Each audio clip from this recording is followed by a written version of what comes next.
in terms of home rule to deal to the greatest extent possible with their own housing problems through their own ordinances, laws, and policies. Or even where there's uniform state legislation, cities should be allowed perhaps to set higher standards to deal with the kind of problems you're facing. In the past, some localities have used rent controls or rent stabilization, various names for it, to moderate the level of rent increases. And such laws, while controversial, have prevented widespread tenant hardship and displacement, and legally they are required and have protected landlords' rights to a fair return on their investment. Typically these laws, and we're going to discuss that, I believe, in a panel at the end of the morning, exempt new construction, new development. They exempt landlords who only own a few units or occupy their own units. So there are all kinds of different rent control laws.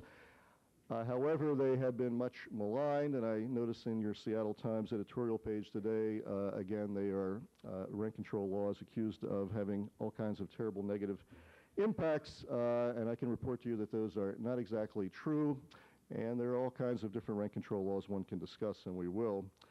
If they're carefully crafted, if they're enforced, certainly some kinds of rent regulations can protect tenants, keep the level of rent increases to a more reasonable level, and prevent widespread displacement of tenants in a housing market like Seattle's.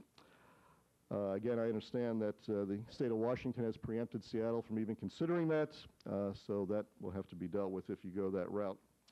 Ironically, Seattle protects renters who occupy houseboats, I notice, against increases in their mortgage rents, so I guess that's food for thought. At least some tenants do have some protection against some kind of rent increases. I believe that cities like Seattle should be allowed to decide whether they wish to adopt the kind of policies you're going to be discussing today rather than having the state preempt them. Tenants in California and Massachusetts the last several years have seen protections that they won taken away by the state legislature with heavy lobbying, or in the case of Massachusetts, a heavily financed statewide referendum campaign. Which brings me to my last point. Effectively, dealing with the rental housing crisis here in Seattle requires certainly participation of all kinds of different interests represented today, and hopefully you can discuss those, I guess, as pointed out, civilly and seriously. But tenants, I think, have to take the lead. Tenants have to organize. They're a majority of the population of the city.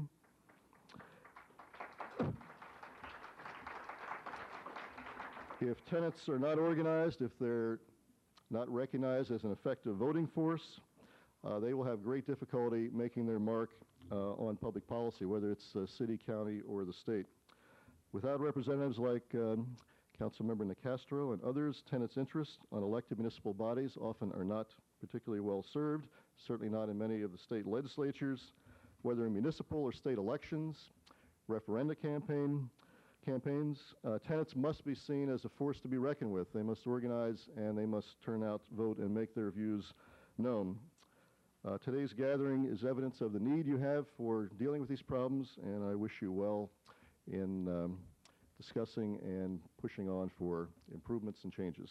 Thanks very much.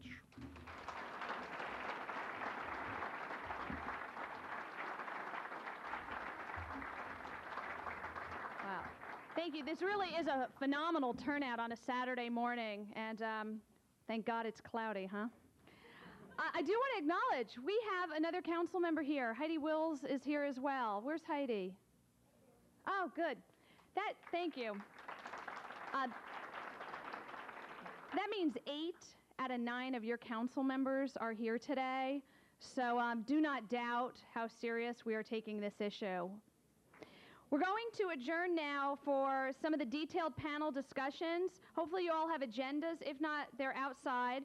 At 10 o'clock, you have 3 choices. 3 different sessions are happening simultaneously, so you can go to the right of first refusal, which is in the Lopez room, Renters Perks, which is in the Orcas room, low cost, low impact creative housing alternatives in the Shaw room. And at 11:10, there will be 2 more panel discussions. One is parking incentives in the Shaw room and education and enforcement in the Lopez room. At 12:20, we will gather back here to have a discussion on local control of rent laws.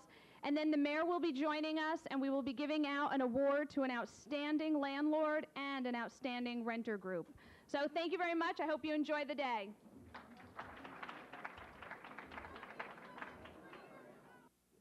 ultimately, I mean, you can point a finger at economic forces that we don't have much control over, or you can look at the way the federal government has dealt with these issues, but ultimately the buck stops here in the city. The responsibility lies with our elected officials locally. They have a great deal of power to influence how much we pay for rent and the status of our housing situation here in Seattle. That's what's really great about what's going on here today. This is the first time in my 20 years of activism in Seattle that I've seen an elected official take this kind of initiative to actually sponsor something to address specifically renter issues, not a larger set of housing issues or banker issues or other concerns related to housing, but specifically what renters' needs are. And so we're actually really excited about it. Let's hope this is the start of something positive at the council level. Historically, in this town, renters have largely been ignored. It's a reality. Protections for tenants are minimal in this town. As I say, that needs to change. 52% of our population rents, and that statistic actually goes back to the 1990 census, so that's going to change. We are tearing down small units and single-family houses to build more apartment units. So clearly, our rental housing population is very large, and it's going to only increase. And we've seen the most conservative statistic is that rents have gone up 25% in the last 5 years. We don't really have pure accurate statistics. We don't do longitudinal studies, but if you just ask people, if you start looking for an apartment, you know you're going to pay a lot more for what you could have gotten a couple of years ago, and that's for a variety of reasons. It's natural to gentrification, which we're experiencing, and it's also natural in when somebody purchases a building that the rent is going to go up because they have obviously a higher payment. It's a matter of how much does it go up? Could it have gone up slower in a more spread out time period? But we do have a lot of wonderful landlords in Seattle, like mine, who are keeping rents below market rate, who believe in fair, reasonable yearly rent increases, give 60 days notice, who are really helping out the city in a phenomenal way. They are keeping the working class, the working people who have made Seattle so fabulous and continue to able to afford to live here. And I don't believe that any regulation we do should hurt them. It should always be benefiting them. Well, all 9 council members are here today, so that shows that the council is very committed and supportive of rental housing policies. Do we all agree on the 6 that are in my proposal? No, of course not. I don't agree with everything that's being proposed, but I believe that it was an important policy discussion because for some constituencies and some groups it is important. So what we'll be doing now is taking each one of those policies after this event and seeing which ones are more feasible than others. Reducing the parking requirement in exchange for affordable units, and I do want to be clear on affordable. Affordable is someone making 60% of the median income, and that would be an apartment for about $650, $700. That is something that's much more affordable than 80% of the median income, and I think that that's the type of housing that we need to make sure that we're giving incentives for production. There's no dispute that the nonprofits would start using this benefit immediately. So that we don't need to study that.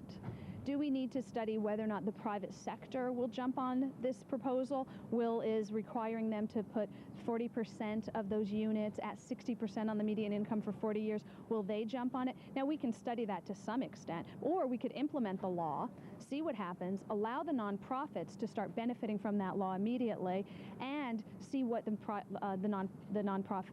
private sector does do with it. So obviously there's support on that. The accessory dwelling units, the mother-in-law apartments, increasing those. The City Council has been debating that for many years. I think it's really important for us to continue that. That's phenomenal extra housing that's just waiting to be had in our city that would really increase the supply. So I'd like to see us continue that, and we'll debate them. The rental rebate program, going down to Olympia and asking the state legislature to give back to renters. We'll see. We haven't discussed that yet. Part of today was to bring up topics that are new, some that we'll agree on and some that we won't. I just would like to reiterate the importance of this is obviously the most emotional and controversial policy topic being discussed today, and I would reiterate, just again, to keep it in a policy, not a personal level. We've been really successful with that today, and I think that that's the most productive way for us to work these complex, emotional, really important issues through. So thank you. I'm happy to introduce John Gould, who has an extensive history in affordable housing issues. So thank you.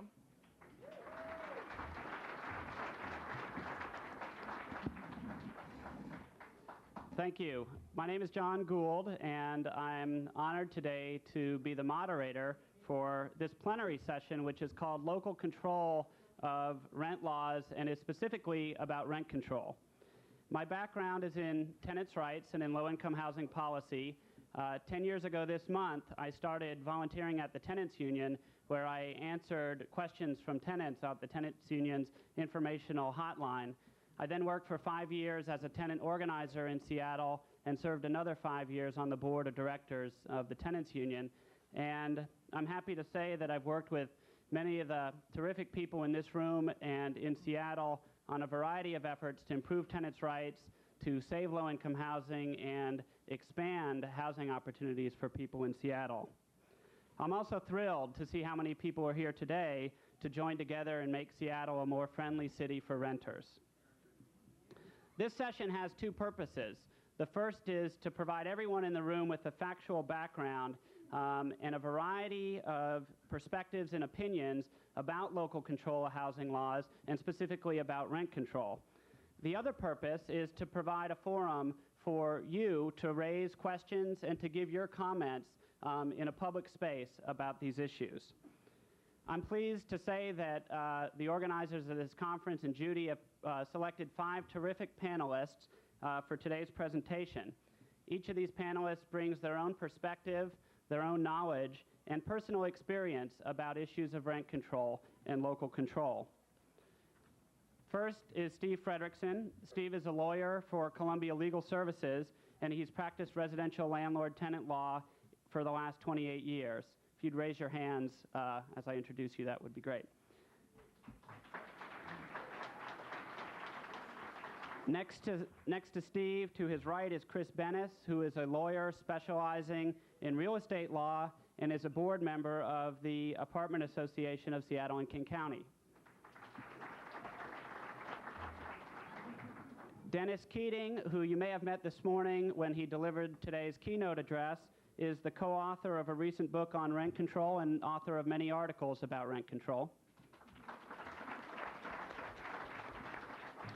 Next to Dennis is Jody Haug. Jody is a landlord who lives in Ballard, and she's the chair of the planning committee for the Ballard District Council.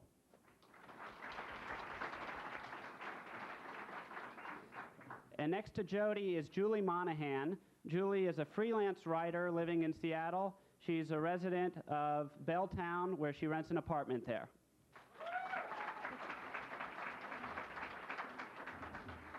Each panelist is going to speak for under 5 minutes, and then after they're done, hopefully we'll have some time for some comments and questions and answers.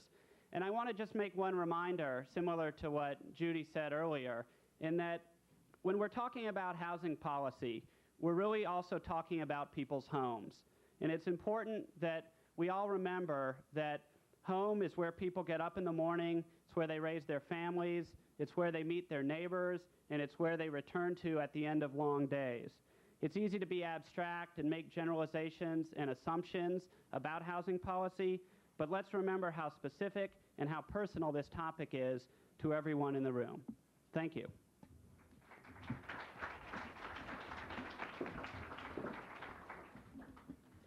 Thank you, John.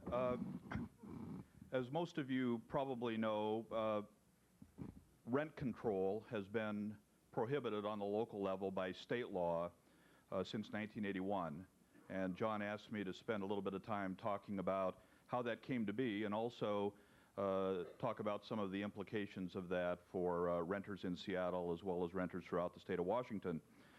Before I do that, first let me briefly say how good it is to see so many people here this morning and the early afternoon, and it's good to see many colleagues and coworkers and associates. Just by way of information, how many people recall the name of an organization called ROOF?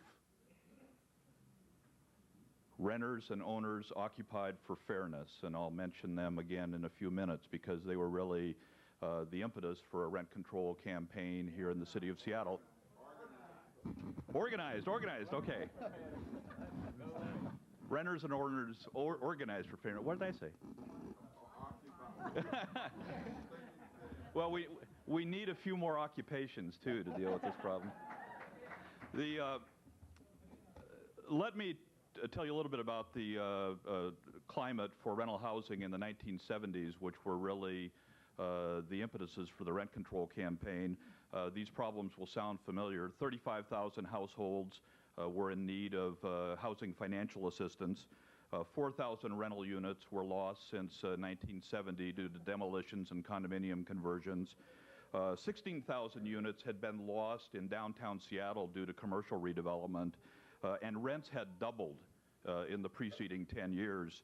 It was against this backdrop that ROOF gathered enough signatures to put Initiative 24 on the ballot in the city of Seattle in the fall of 1980. And the initiative did four major things. First, it would have frozen rents until March of the following year. Second, it would have rolled back rents to the July 1979 rent level with a 1/2 consumer price index increase. It would have limited future increases to 1/2 of the consumer price index change with certain landlord hardship exemptions, and it would have regulated condominium conversions and demolitions. As you might gather, this got the real estate community's attention, and the rent control initiative campaign became, at that time, the most expensive initiative campaign in the city's history. Real estate interests raised over $600,000 to campaign against the initiative. Proponents of the initiative raised a little over $60,000. They were outspent 10 to 1. As a result of the infusion of money to defeat the initiative campaign, it was defeated 2 to 1 at the polls in November of 1980. Approximately 142,000 citizens voted against it. Upwards of 75,000 citizens voted in favor of it. The landlords decided that they did not want to do this again. In 1981, they convinced the state legislature to pass a state law that prohibits all cities and counties from adopting any form of direct or indirect rent control. Now, we can debate whether rent control, as many people understand it, East Coast style rent control or California style rent control, is good social policy, is good economic policy, is legal in its various forms. Unfortunately, that's a debate that we at the city and county level are prohibited from having in a meaningful way as a result of state law. But I want to concentrate on a few less obvious implications of the prohibition against rent control. As a result of this prohibition, the law department of the city of Seattle advised the city council in the early 1990s that there were a number of things that they either couldn't do or probably couldn't do. One was require a 60-day notice of rent increase. That was deemed to be, in their opinion, rent control because the landlord could not increase the rent during that 60-day period. Require offering a tenant a 6-month or 1-year lease. In their opinion, that was also rent control because the landlord would be prohibited from increasing the rent within that 6-month or 1-year period. Prohibiting rent increases where there were code violations outstanding on the building. In the law department's opinion, that would violate the rent control prohibition as well. Two problems in the rent control area that are particularly galling. In 1990, cities and counties were authorized to require owners to pay tenant relocation assistance when low-income tenants were displaced by various kinds of redevelopment. And one of the things that Seattle's early ordinance prohibited was a rent increase in anticipation of a tenant displacement as a result of redevelopment. In 1994, on the recommendation of the law department, the city of Seattle amended the tenant relocation assistance ordinance to prohibit rent increases as an illegal activity that could take place in anticipation of displacement. And finally, and even more galling, last year a landlord was prosecuted under the city's Housing and Building Maintenance Code for a misdemeanor for raising rents of tenants in retaliation for their reporting housing code violations. And the attorney for the landlord argued that the city ordinance that prohibited retaliatory rent increases also violated the prohibition against rent control imposed at the state level. Now, you might say, well, this was just sort of some bizarre argument. It so happens that the attorney that represented the landlord in that case was the former director of the land use section of the Seattle Law Department. So this was not just an off-the-wall argument that some unskilled attorney manufactured.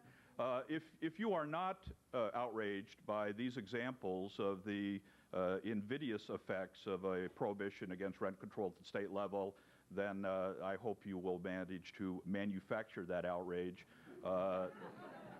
during the course of this section and in the future. Thank you.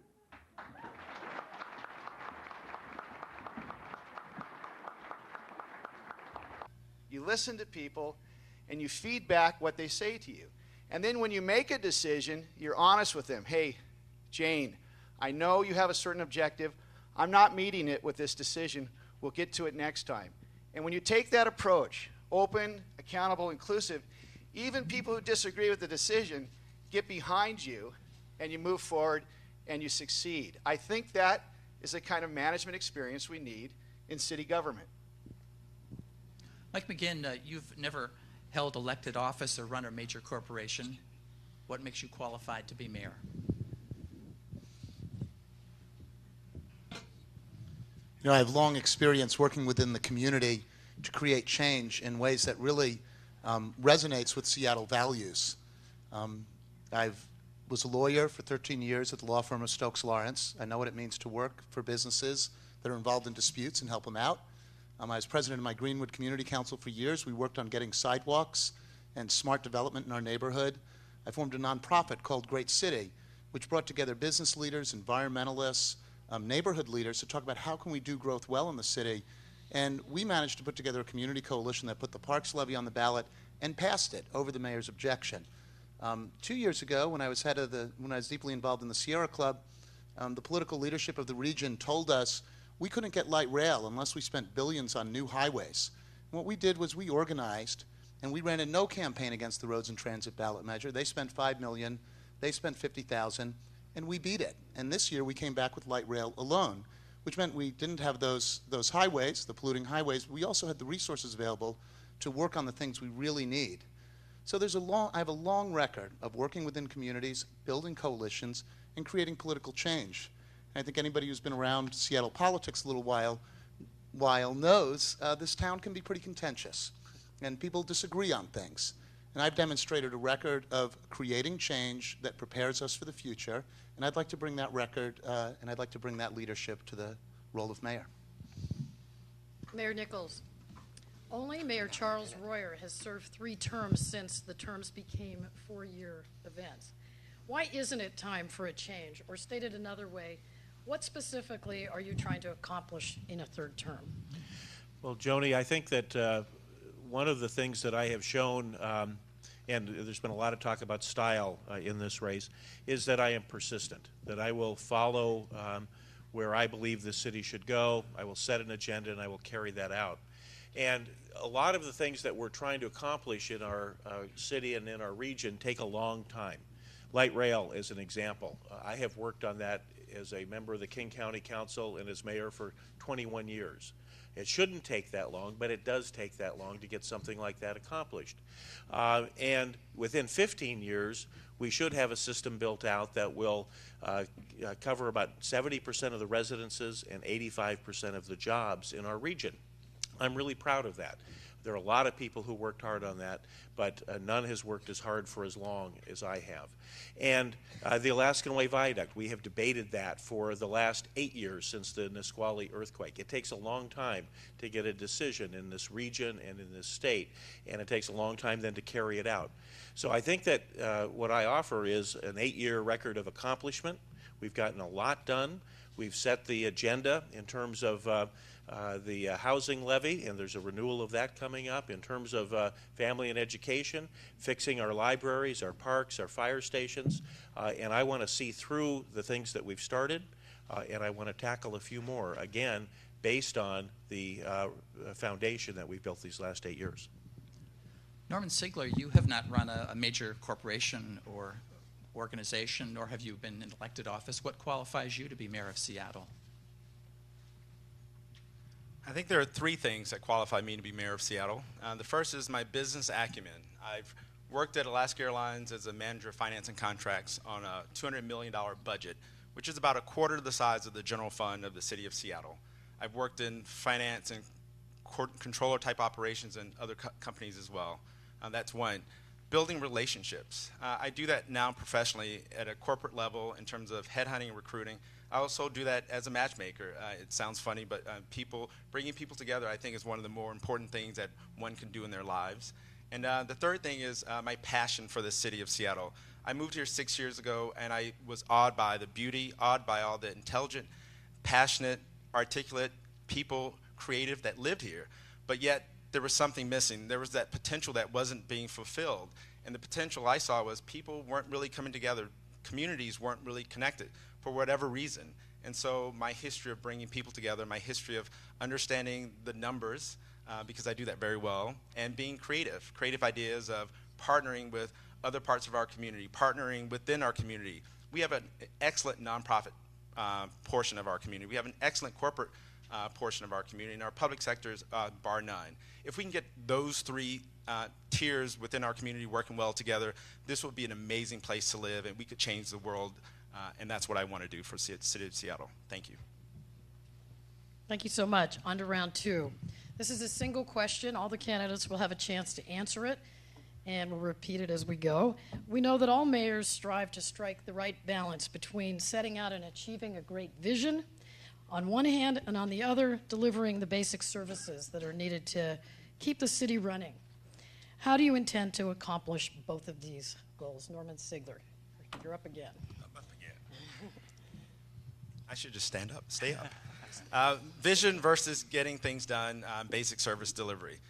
One of the key things of delivering great service for the public as public servants would be creating an atmosphere where people, employees, want to come to work, are passionate about doing their job and doing a great job for the city. So one of the proposals that I have on my platform is to get the employees, the 10,000 plus employees, out into the community every other month. That way that they can listen to what the public actually wants out of their servants and open up 10,000 plus more lines of communication between the community and the city. Another thing that I want to do in terms of my vision, we need to have an understanding of what the vision is for Seattle. Are we to be a green city, or are we to be the most intelligent city on the planet? I would say the vision, I want to be the most educated city on the planet from top to bottom. Continuous education from zero through right before you reach the grave. So that's what I intend to do. Mayor Nichols, the vision thing against the basic services thing. Well, you need to obviously do both. The basic services that the city provides, the public safety service being probably the most basic of all, transportation, libraries, parks, human services, those need to be done and done very, very well. But for a community to move forward, I think you also need to have an idea of what your community's assets are and how you're going to put those to work. Here in Seattle, our number one asset as a community, I believe, is the University of Washington, the number one public research university in America. It provides thousands of very talented young people every year who go through the university and come into our economy. And it does research on some of the most perplexing problems that face humankind, particularly in the life sciences. So you take a look at that and you figure out, how do we tap into that? How do we use that to build a great future for our children and for our grandchildren? And by doing that, you have both the basic services that people rely on in their day-to-day life, and you create a vision that moves us forward. Thank you very much. Mike McGinn. You know, I'm not sure that there's the dichotomy you express between vision and basics. You know, if you do the right things on the basics, you create the opportunities to make sure that we can thrive in a competitive world economy, that you can connect people to opportunity, that you can enhance social fairness, and that you can enhance our quality of life. In my platform, I put out 3 things that if we do these things right, we can achieve that. You know, great local school system and focusing resources on kids and families, so children are safe, healthy, and ready to learn. Upgrading our internet infrastructure to connect us to the world economy, and having a great local transit system. You do all these things well, you hit multiple objectives. I think when you get into trouble with vision versus basics is when you get hung up on some grand project that everybody thinks will be an achievement, but can actually harm you with everything else. In this case, spending $4.2 billion on a viaduct, $930 million of city tax funds, means we're not going to be able to take care of the basics that will really help us achieve our long-term vision. To happen and provide them some comfort that they're going to get help and that help will be forthcoming as soon as it's humanly possible. I think that you reduce those tensions and you have people better able to care for themselves while they're waiting for that help. I would be very, very hesitant to support martial law in any emergency that I can envision Seattle experiencing. I think martial law in Katrina had a lot to do with the breakdown of city government. And in any event, what we want to be able to rely on are our first responders. We need to make sure that they're adequately staffed and they're adequately trained. 5 days after Katrina, I was in an emergency response center in Hattiesburg, Mississippi. And quite honestly, Hattiesburg was sort of second-level impact. But I was there, and I saw good government and good preparation. There was a clear plan. They were well trained on the plan, and city and county leaders were there on the front lines ensuring we were executing on that plan. Last Labor Day, Hurricane Hugo threatened the Gulf Coast. I spent the weekend on the front lines ensuring that prepaid customers could use their phones in that emergency. Focus on the people, get on the front lines, and make sure the problems are addressed. Thank you. I just take Mike Tinder's prerogative here. And wow. We have a lot of questions out here, and if we could have the rest of the candidates very succinctly answer this question, and then, of course, try to direct the questions to one candidate, we'll get in a lot more questions out here because there's a lot of folks who do have questions. Okay. So. Then did you all want to go? I'll cede my time to audience questions. Yeah, I think we're ready for more. They might be ready to move on. Okay. Thank you. Sounds good. My name is Peter Masundire, also from the 37th District. And we had a forum last night, which was attended by more than 300 people. And Mr. Mayor, we greatly missed you. The question I have is to Joe Malhan and the mayor. We recently lost our chief of police to the other Washington. Under your leadership as mayor, what role would the community and neighborhood have in selecting the next police chief?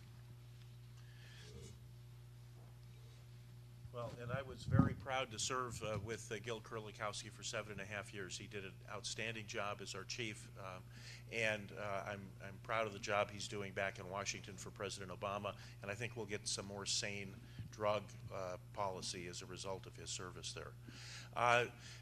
I think that it's a very important appointment, and there should be broad community involvement in that appointment. And so I will be, in the very near future, announcing a broad-based committee. We took a look at what Mayor Rice did when he hired Chief Stamper and what Mayor Schell did when he hired Chief Kurlikowski. And we will have a broad base of community support on that committee to look at the process and the candidates. And then at the point at which we have finalists, we will take those around to the community and have an opportunity for the community to meet those candidates. I generally agree with that approach. You have to have community leaders involved. I've spoken a lot, Peter, in the past about enabling communities to be empowered to influence City Hall, so I think you know that's my ethic. The only thing I think I would add is that I would have a bias for promoting from within. Any good organization filling a position of that seniority should look for the very best candidate, but it should certainly give an opportunity to look at the key candidates already in the department. And I think the community is very, very useful in that regard to evaluate those candidates. I think that's good policy. It's good morale. That would be my approach. Next question from the audience. Hi, my name is Nathan Hambley. This one's directed to Mayor Nichols. There are several candidates who Yeah. haven't had a chance to The answer. other candidates would like to share, I think. How about Joe Malahan? You can weigh in on this. I just wanted to find out what you thought about the state of Seattle's schools and what you would do to improve them.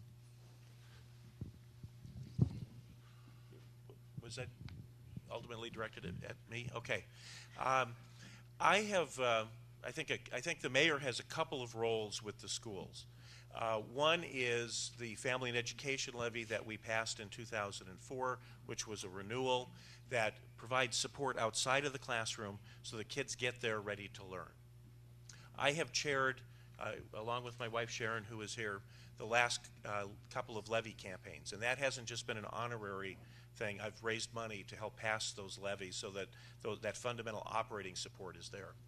One of the things that encourages me about the Seattle schools today is this superintendent, unlike her two predecessors, has come and said, we have a district that has problems and we need to fix them.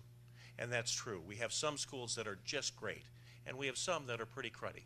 And wherever you live in the city, whatever zip code you live in, you ought to be confident that what the school that your child is assigned to is a great school. That's how we're going to have the kind of talent in our city to be able to fill the great 21st century jobs in these incredibly creative and innovative companies that make their home here. That's how we're going to create a prosperous future for our children. And this is going to be a moderator's prerogative. I'm going to jump in and ask for questions from the audience for some of the other candidates. So, Mike Tender, where are you? Hello, my name is Scott Froitel. My question goes to Mr. McGinn. Sir, in the event the housing levy goes down, the need for housing continues. What would you do, what would you propose to do should the levy fail? Yeah. Well, I support the levy, and I sure hope it doesn't fail. And I think we would have to look at, we have an even more immediate problem, and you've probably seen it around town. With the bad economy, there's many more people in, very temporary housing situations, essentially homeless. Up where I live on North Aurora Avenue, you can find campers parked. If you go down Airport Way, you can find campers and pickup trucks. And it's a lot of people in need right now. I don't know that we've really confronted that yet and really thought about the amount of resources we're going to have to mobilize in order to provide stable temporary shelter for people. Because if you don't provide people, stable temporary shelter, they don't have the wherewithal, they don't have the support for them to go and do the other things they need to do. So I think at a bare minimum, we really need to start focusing on that. Obviously, if we didn't have the resources of the housing levy, we'd have to take another look at how do we raise the money to maintain our commitment to subsidized housing in the city, whether renewal of the levy, whether going to the voters again, whether looking at some other taxing sources, seeing what we could do out of the general fund. And again, this ties back to, if we're committing all that money to a tunnel, how do we commit to our local housing needs? Councilwoman Drago has asked to answer here, and then we'll move on to the next question. Well, I'd reduce the amount of the levy and put it back on the ballot. Thank you. That was succinct. Next question from the audience. We have one here. It is for Jan Drago, but she made such a short answer to that. We'll give her another short question here.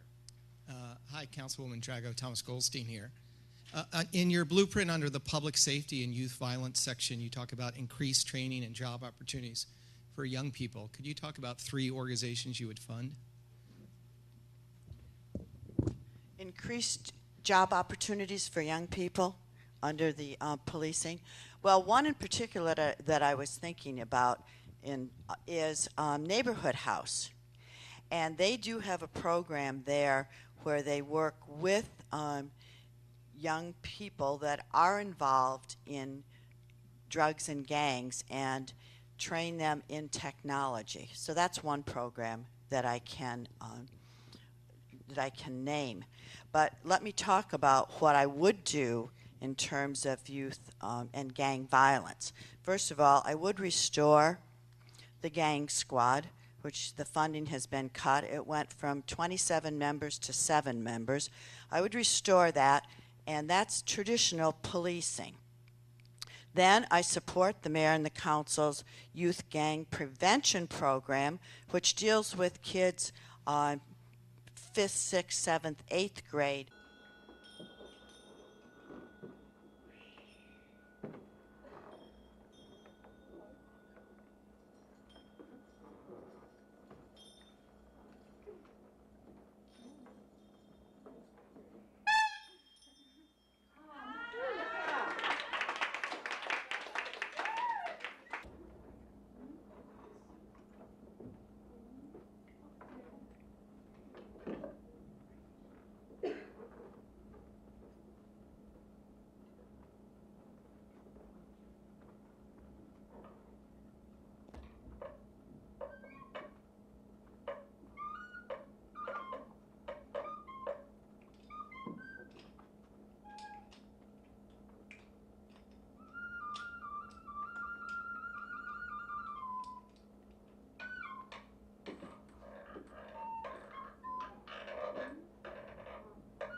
know that it isn't them versus us. And if enough of us refuse to buy into this bottom line stuff, it really loses its power.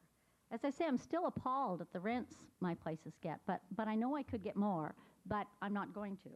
So I think tenants, landlords and tenants need to think about their rights, but they also need to think about their responsibilities and their relationships to each other. I'd like to also see tenants unions and renters groups in all the communities banding together to, with their particular T-shirts to do good works around the community, so the community knows you're there, they know who you are, they know who you're participating, so they feel they're invested in you and that you're invested in them.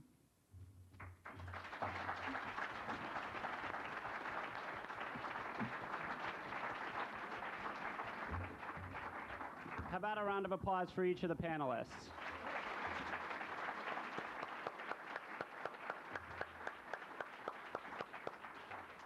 We don't have much time, but I am going to create some space for one or two questions from the audience.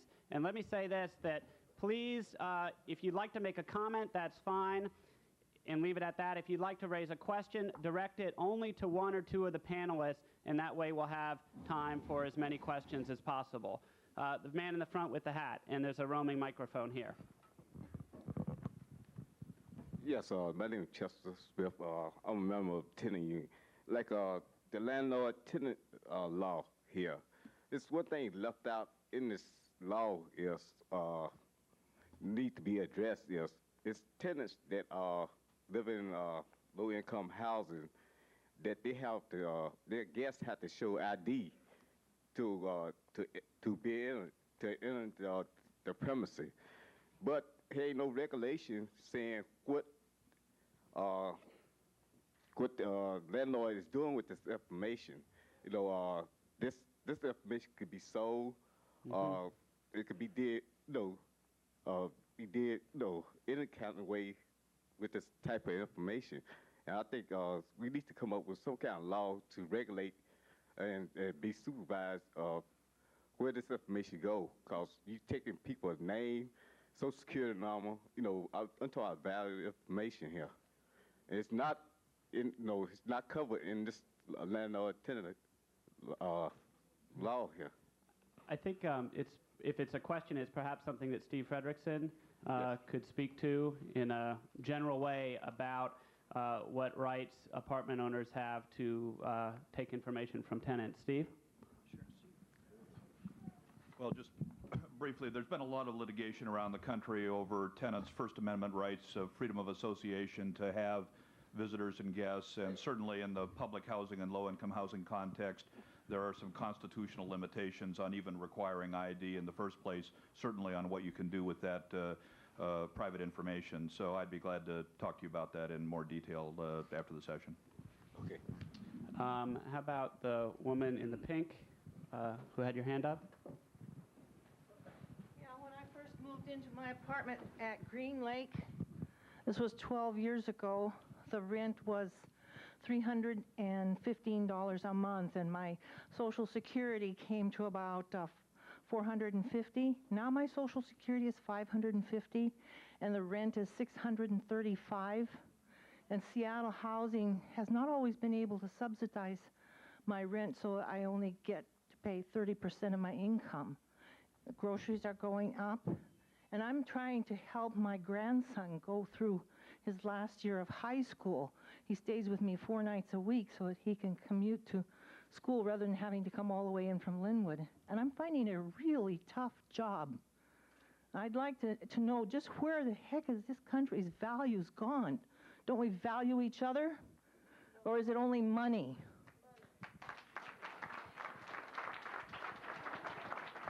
About the gentleman next to you. Hi, I'm Mark Taylor Canfield with the Capitol Hill Community Council, and I'm also on the Committee for Local Government Accountability. And I wanted to say that in my neighborhood on Capitol Hill, even people who are on Section 8, oftentimes through Social Security disability are making perhaps $500 a month, and their rent, even subsidized under Section 8, is still over $300 a month. So it's not really helping people. They can't live there even on Section 8, and I think that's something that needs to be addressed. But in terms of rent control, I think it would be nice if we would actually get the landlords to actually follow the law first before we introduce some new laws. One of the things that really upset me was in Pioneer Square, the Samus Land Company evicted 70 artists from a co-op down there on May 1st. They went in and ripped people's doors off with crowbars. A representative from Samus Land, as well as 2 off-duty Washington State patrolmen. They had police surrounding the building and in the building for 3 days before the eviction was even ready, which was midnight on May 1st. And I think that when you have people who are being evicted without due process, they had no writ of unlawful detainer, they had no real legal right to forcibly remove these people and block them from their property. I think, you know, my experience was calling all over this city and calling all of the elected officials I could think of who might have something to do with this issue, all of the housing activists and all the housing activist attorneys. We could not get one person to file a restraining order against these people. Now, that's bad enough, but the real problem is that the reason these people are being evicted partly is because William Justin is putting his penthouse on the 6th floor, his $4 million penthouse. Do we know who William Justin is? He's the ex-head of the Department of Construction and Land Use. I think somebody needs to look into that.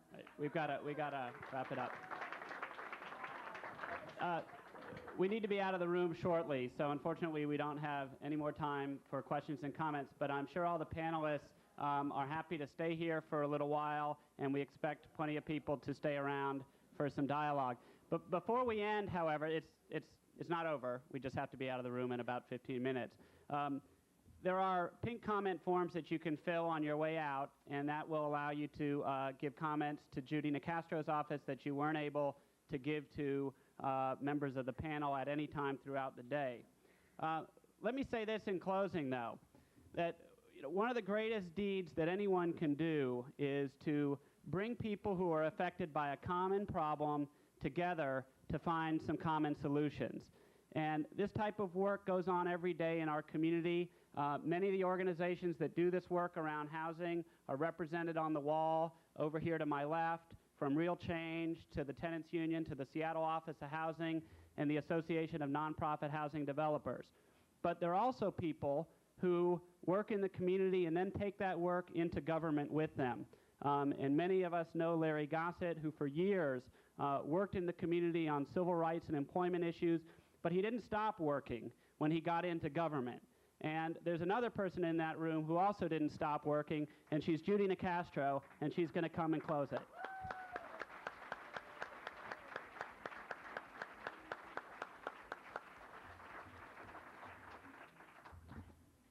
Thank you.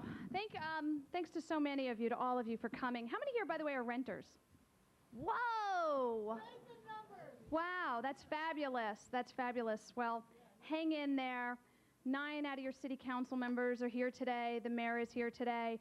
We will be working on all of these, on many of the 6 policies and a lot of others that are coming their way. Here's the rest of the agenda. We've got about 20 more minutes.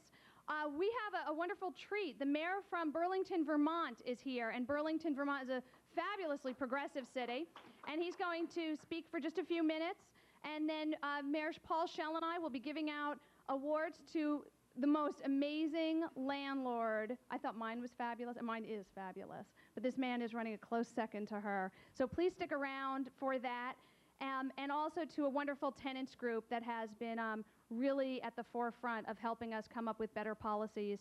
So with that, I will do an introduction for Mayor Clavelle, who is from Burlington, Vermont. We have quite a treat with the U.S. Conference of Mayors is going on right now in Seattle. Mayor Clavelle has been involved in city management and public service for more than 25 years. He was appointed personnel director in 1982 by then Burlington Mayor Bernie Sanders, now Vermont's independent at-large congressman. Shortly after he was appointed at Burlington as Burlington's first director of community and economic development, during his tenure there, he developed nationally recognized programs in housing, job creation, and training neighborhood preservation and waterfront revitalization. He was elected as mayor of Burlington in 1989 and is now serving his 5th term. Please welcome me in welcoming Mayor Clavelle.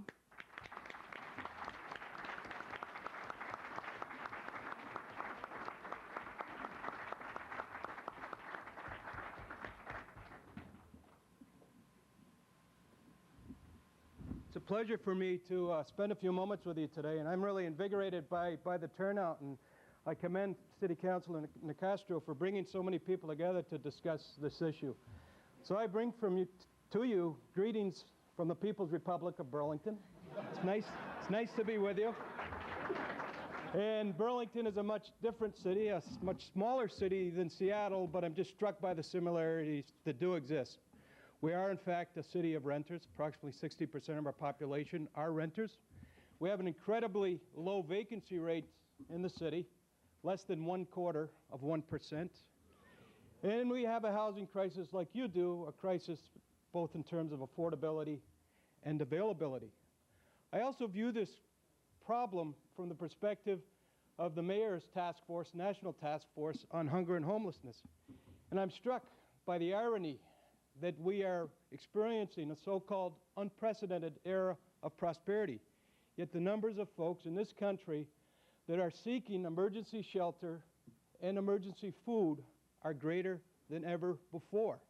And if you scratch below the surface of homelessness and hunger, at the top of the pile is affordable housing that contributes to this national disgrace that at a time of unprecedented prosperity, more kids are going to bed hungry and more working families do not have a place to live. I just want to say this, that I think the fundamental problem when we deal with the housing crisis in Burlington and Seattle in this country is one of attitude.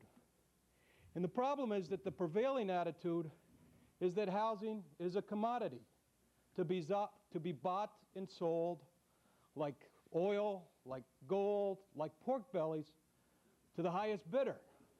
And I think what we need to do, and what we've tried to do in Burlington, is to embrace the attitude that housing, safe, decent, and affordable housing, is a basic right for every American.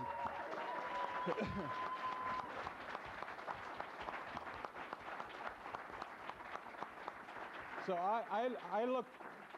I will go home with some good ideas that I've already picked up today, but I also will be happy to share with you the Burlington housing strategies. And basically we have a very activist housing program that's built on 4 Ps. The production of new units of affordable housing. We work very closely with the nonprofit sector. We also have inclusionary zoning in the city, which says that if you're going to build expensive housing, you must also build for people of low and moderate income. The second P is preservation. It's one that is sometimes lost, but we must be constantly mindful of preserving the existing affordable housing stock, much of it that's on the chopping block as a result of the expiration of federal programs. The fourth P is the protection of the most vulnerable. And as you know, frequently tenants are vulnerable, particularly tenants that have issues with disabilities, and senior citizens are very vulnerable. And we have adopted a number of ordinances in Burlington, including condominium conversions, security deposit ordinances. We now need to adopt a just cause eviction ordinance in the city. I don't know if you have one. And the last P, and I think it's an important P, is the promotion of home ownership. And in Burlington, we've tried to envision this housing tenure ladder that folks should be able to climb if they decide to climb and if they decide that they are interested in home ownership.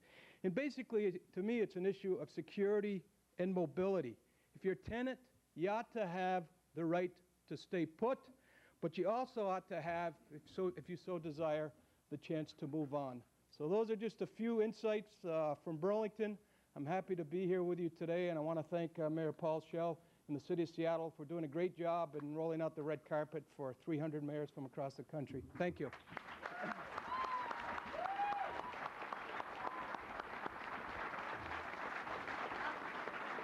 Well, thank you.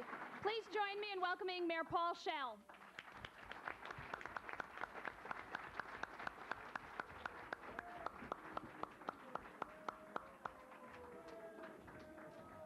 Thank you, Judy, and thank you for taking on this issue. Our real challenge in our city that's succeeding wildly beyond anybody's dreams is how we can succeed and not lose our soul.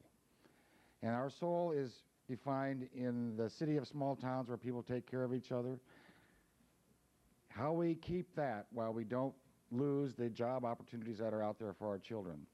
I think it was Chief Sealth who said that we don't really inherit this world, which signifies ownership. We're borrowing it from our children. And we need to find a way to leave it intact, both as good environmental stewards, but also have stewards of a spirit that says we care about each other, that's how we succeed. If you will read, and I listened to the 4 Ps, Mayor, and I think if you look at the Office of Housing Strategy, we're following each one of those. Doesn't mean we can't do better in each category, but we did over 1,400 units of affordable housing last year. Over 25% of the new housing built fits that category. That we need to do more, you're going to get the chance. We're going to ask the voters in 2002 for a renewal of the housing levy. Seattle was the first city in the country to start taxing ourselves as the federal government started getting out of the housing business. And we're getting in it. But we need